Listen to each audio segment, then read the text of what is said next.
Hi guys, welcome back to my channel. Today I'm going to show you how to make this potato cumin curry. But before we do that, please go ahead and click that red subscribe button down below and the little bell next to it so you don't miss any of my upcoming videos.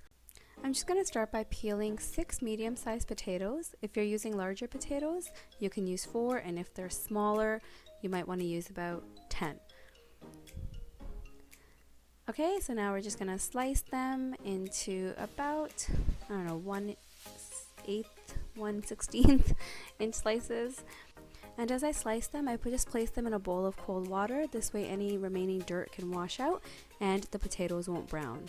Now we're going to put our stove on medium heat, and I'm going to use my wok here, and we're going to put in half a cup of oil and let that heat up about 2 to 3 minutes. Once that's heated up, we're going to add in our cumin seeds. So here I have 1 tablespoon.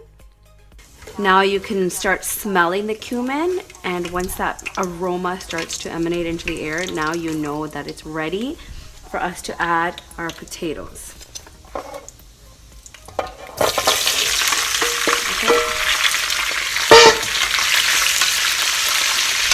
And just stir that up.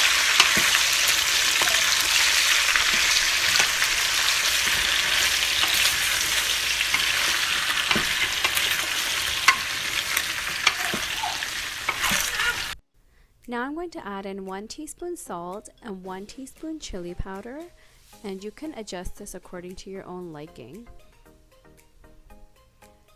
And just stir that all up. Make sure nothing's sitting at the bottom of the pan. And now we're going to cover, and we're going to turn our stove down to a super low, and we're going to simmer it for about 45 minutes. This is after 10 minutes. You can see here, you can still see the little lines, so stir it a bit and keep going. So after 45 minutes, I'm going to test my potatoes to see how soft they are. You don't want them to be mushy, but you do want them to break easily, and I like to taste it just to see how it feels in my mouth. Okay, so now that my potatoes are ready, I'm going to squirt the juice of 1 lemon over top. This is just for some added flavor. It's optional, but it really kicks up the entire taste. And I'm going to garnish it with some coriander, or you can even use parsley or cilantro if you have it. And that's it. I hope you try this recipe out and let me know what you think. It's one of my favorites, and it's perfect for vegetarians. So don't forget to subscribe, leave a thumbs up, comment down below, and I will see you in my next video. Thanks for watching.